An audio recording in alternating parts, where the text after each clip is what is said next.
జై గురుదత్త. శ్రీ సాయి భవానీ వాస్తు ప్రశ్న జ్యోతిష్యాలయం హరిహర యూట్యూబ్ ఛానల్. నేను మీ ఆచార్య శ్రీమాన్ హనుమత్ దత్తానంద గురూజీ. మా ఛానల్లో అనేకమైనటువంటి జ్యోతిష్య పరిహారాలు, సులువైనటువంటివి, అలాగే చాలా శక్తివంతమైనటువంటివి, ఆచరణ యోగ్యమైనటువంటి పరిహారాలు ఎన్నో తెలియజేయబడుతున్నాయి.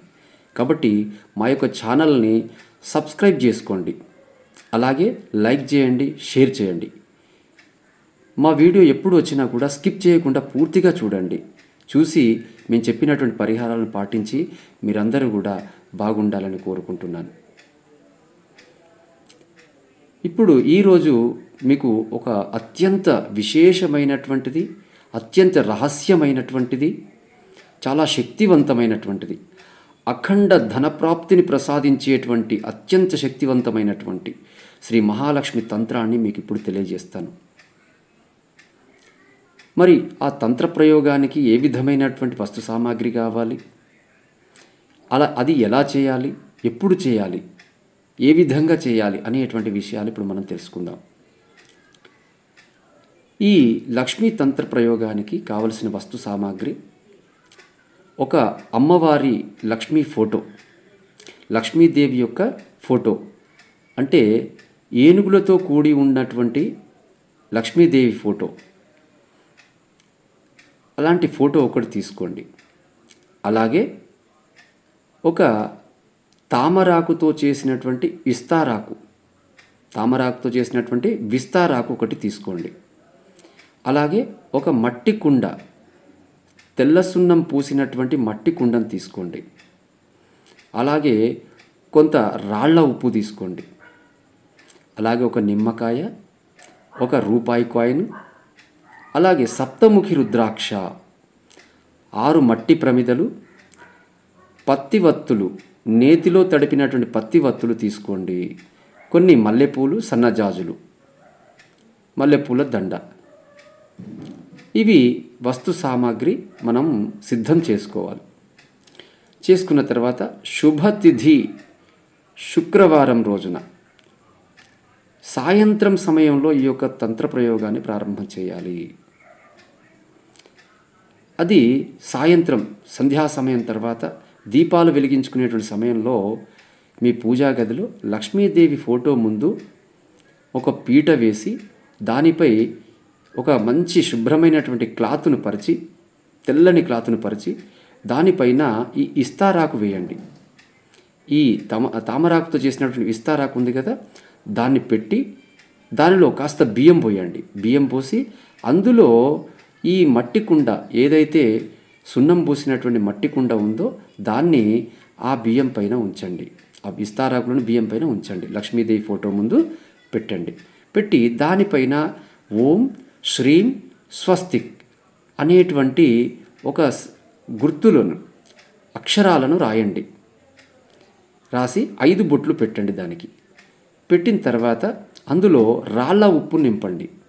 రాళ్ళ ఉప్పు నింపి దాంట్లో సప్తముఖి రుద్రాక్ష ఒకటి పెట్టి, ఆ రూపాయి కాయిన్ పెట్టి, నిమ్మకాయను తప్పకుండా దాంట్లో పెట్టాలి. పెట్టి అమ్మవారికి మల్లెపూల హారాన్ని వేసి ఈ ఇస్తారాకు చుట్టూ, ఏదైతే తామరాకుతో చేసినటువంటి విస్తారాకు ఏదైతే ఉందో దాని చుట్టూ మట్టి ప్రమిదలని 6 ఏర్పాటు చేసుకోండి. చేసుకొని అందులో నెయ్యి వేసి, ఈ నేతితో తడిపినటువంటి పత్తివత్తులు ఏవైతే ఉన్నాయో అందులో వేసి దీపారాధన చేసి మల్లెపూలతో అర్చన చేయండి. ఏదైతే ఆ కుండ ఉందో ఆ కుండకి, లక్ష్మీదేవికి మల్లెపూలతో అర్చన చేయండి. చేసి అమ్మవారి ముందు ఈ మంత్రాన్ని జపించండి. అదేమిటంటే ఓం శ్రీం శ్రీం ధనలక్ష్మియే నమో నమః, ఓం శ్రీం శ్రీం శ్రీం ధనలక్ష్మియే నమో నమః అనేటువంటి ఈ యొక్క మంత్రాన్ని ఉచ్చారణ చేయండి. ఇలా సూర్యాస్తమయం సమయంలో మాత్రమే చేయాలి. ఈ యొక్క పరిహారాన్ని సూర్యాస్తమయం సమయంలో చేయాలి.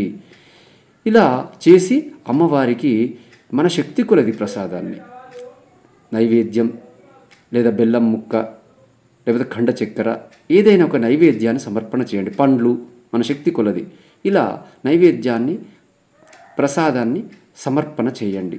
అమ్మవారికి.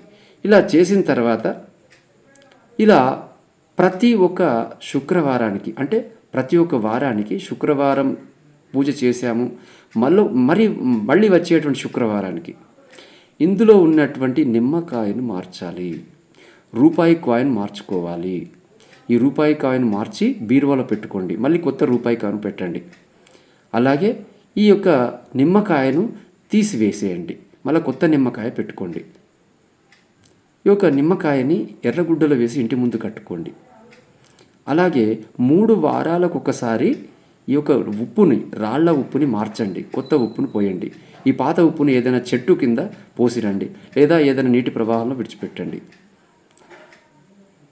అలా ఈ 6 శుక్రవారాలు గనక అమ్మవారికి నేను చెప్పినటువంటి ఈ యొక్క తంత్ర ప్రయోగాన్ని చేసినట్లయితే కనుక మీకు అఖండ లక్ష్మీ ఐశ్వర్యం కలుగుతుంది. ఇలా ఈ తంత్ర పరిహారాన్ని చేసుకుని ఎంతోమంది ధనవంతులయ్యారు, ఐశ్వర్యవంతులయ్యారు, కోటీశ్వరులయ్యారు. తప్పకుండా మీరు కూడా ఈ యొక్క పరిహారాన్ని చేసుకొని ఐశ్వర్యవంతులవుతారని, ఆ అమ్మవారి కరుణా కటాక్షాలకు పాత్రలవుతారని కోరుకుంటూ జై గురుదత్త.